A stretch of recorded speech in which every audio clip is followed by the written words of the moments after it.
Fala pessoal, eu sou Felipe Muniz, jornalista e esportivo. Tá começando mais um vídeo, então você já sabe, roda a vinheta.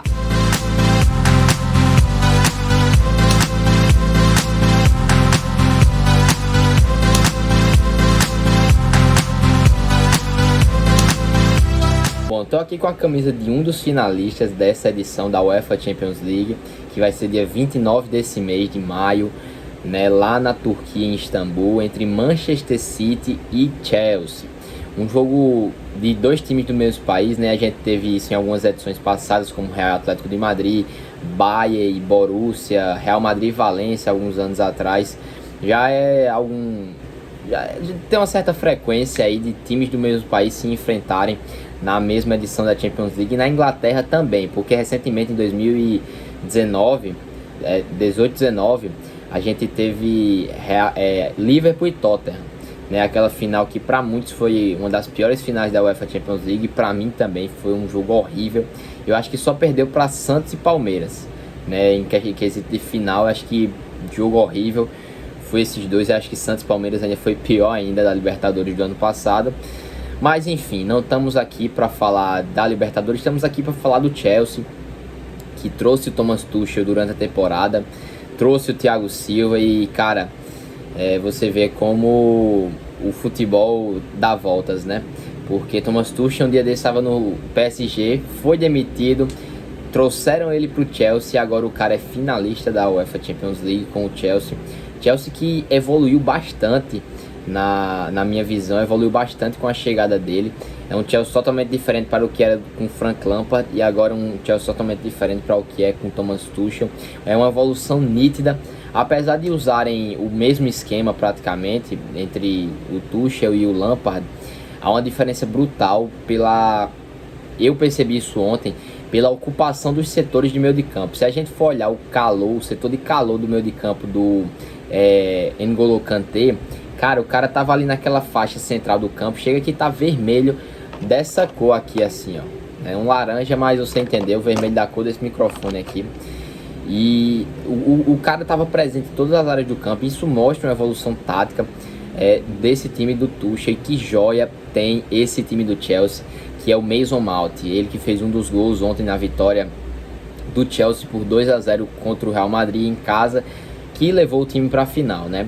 O Mason Mount joga muita bola, tido por muitos como a maior revelação da Inglaterra dos últimos anos aí. E olha que a Inglaterra não vem fraca para essa Copa, hein? Já é agora, ano que vem com o próprio Mason Mount, o Phil Foden, o Sancho, Alexander-Arnold, Rashford. Tem muito craque, muito jogador bom de bola aí para essa Copa para a Copa do Mundo, né, 2022, e pode dar muito trabalho sim, pode ir longe, assim como foi na Copa 2018, chegou até as semifinais, foi eliminada pela Croácia, né, e enfim, mas um excelente resultado do Chelsea. O Chelsea que jogou muito bem a partida de ontem.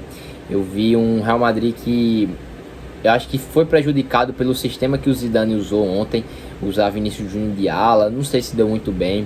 Hazard também bem abaixo do que a gente espera dele. E o Chelsea aproveitou as oportunidades. Timo Werner, que até agora parece que ainda não encontrou seu espaço, mas eu acho ele um bom jogador, acho ele um jogador rápido.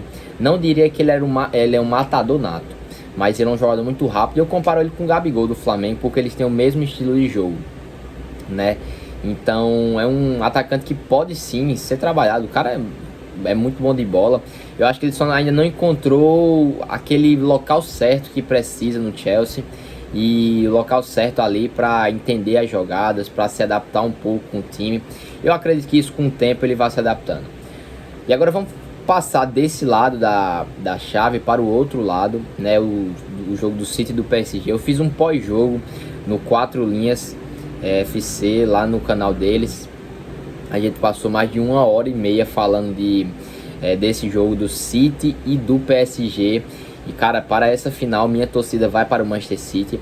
Como eu falei anteriormente, eu boto muitos méritos no Chelsea, coloco muitos méritos mesmo no Chelsea, porque chegou até aqui desacreditado, vamos dizer assim. Até o próprio Jorginho, o meio de campo do Chelsea, que é brasileiro naturalizado italiano, ele falou em uma entrevista, disse que é melhor chegar desacreditado do que chegar com todo o glamour e ser eliminado. E assim aconteceu, assim foi. E agora teremos aí esse jogaço no final do mês entre essas duas equipes inglesas. E falando um pouquinho do Manchester City, cara, o Manchester City foi objetivo. Eu postei um texto no meu Instagram no qual ali foi o City Day. Eu acho que o Manchester City fez um jogo de acordo com o que lhe foi proposto. Já tinha vantagem do primeiro jogo. Nesse segundo jogo estava cadenciando mais a bola, trocando mais passes, se defendendo também, porque era nítido que o PSG teria que ir para cima para conquistar o resultado. E o Manchester City usou muito bem do seu contra-ataque para matar o jogo, né? Riyad Mahrez estava numa noite inspirada. E você vê como Pep Guardiola consegue tirar o máximo dos seus jogadores, porque até em uma noite apagada na quarta-feira, na terça-feira de Kevin De Bruyne, o Manchester City ainda assim consegue contribuir para o time. Ele não jogou uma partida boa, eu não diria que ele jogou uma partida boa, acho que jogou uma partida apagada, mas mesmo assim ele consegue contribuir sem a bola para o time. Isso é total méritos de Pep Guardiola, que leva aí esse time pela primeira vez na história para a final, o time do Manchester City, e pode se sagrar campeão. Na minha opinião é o favorito para ganhar, por todo o coletivo e além disso o individual que tem, né? Se a gente compara o PSG com o Manchester City entre coletivo e individual, o Manchester City, além de ter o coletivo, tem também individual. Você olha no gol, um baita de um goleiro, Ederson. E um detalhe aqui, que o Brasil está bem servido de goleiros para essa Copa, visto que a gente tem o Alisson, tem o Ederson, tem alguns goleiros aqui no Brasil também que tá catando muita bola, o Diego Alves, até o Neto lá na Europa, tem alguns jogadores aí, tem alguns goleiros que podem sim pintar aí como um terceiro goleiro, que é muito difícil ser utilizado, mas que o Brasil está muito bem servido de goleiros, que até então, alguns anos atrás, era uma dificuldade, né? Uma preocupação que os torcedores brasileiros tinham quanto a isso, e agora parece que as preocupações são em outros setores do campo, principalmente nas laterais, né? Mas do gol até do Manchester City tem um baita de um goleiro. Na zaga, cara, destaque para Rúben Dias e Stones. O Rúben Dias foi se eu não me engano, a contratação mais cara da história do clube, mas que valeu bastante a pena. O cara dá a sua vida em campo, né? Eu vi ontem uma partida que dava a sua vida em campo, o Rúben Dias, na terça-feira, na verdade, uma partida onde ele teve chutes, pô, que o cara chutava do Paris Saint-Germain, ele colocava a cabeça na bola, era uma bomba que vinha, e o cara se jogando todas as bolas, desarmando, dando carrinho, dando raça em campo. Então um zagueiro muito, muito promissor. O Manchester City achou muito bem, além de ter sua dupla Stones, que voltou ao seu auge, voltou ao seu altíssimo nível, e pode se sagrar uma dupla campeã aí.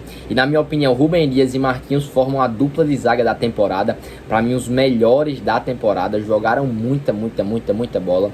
Nas laterais também, cara, Zinchenko fez uma partida excepcional. Na direita, o Walker, que é um lateral que também pode jogar como zagueiro, muito forte fisicamente. Então é um time muito, muito arrumado, né? Não precisa nem falar do meio do campo, com o Gundogan, com o Fernandinho, com o próprio Kevin De Bruyne. No ataque, Phil Foden, Mahrez, Bernardo Silva. Um time muito, muito bem estruturado. E a gente olha pra reserva, cara, jogadores de altíssimo nível. E fica o meu questionamento: o que é que falta pro Paris Saint-Germain chegar até uma final e ser campeão, né? Na temporada passada chegou, mas perdeu o título. O que é que falta para ser campeão? Na minha opinião, precisa de laterais, precisa de um atacante, precisa de um zagueiro. Cara, são muitos setores que o PSG precisa se organizar para, quem sabe, ser campeão, porque a gente sabe que o Manchester City aí desde 2012, 2011, que está investindo, está se projetando para isso. Já caiu na casca de banana, vamos dizer assim, já ficou pelo meio do caminho muitas e muitas vezes, e agora chega como favorito para esse título, que vai ser um jogaço. Então essa é a minha análise, minha expectativa para a final da UEFA Champions League. Se você gostou, não deixa de curtir, de se inscrever nesse canal, de ativar o sininho, porque, como eu falei, todos os dias eu tô querendo postar vídeo aqui para vocês. Então é isso, valeu, tamo junto, é nóis.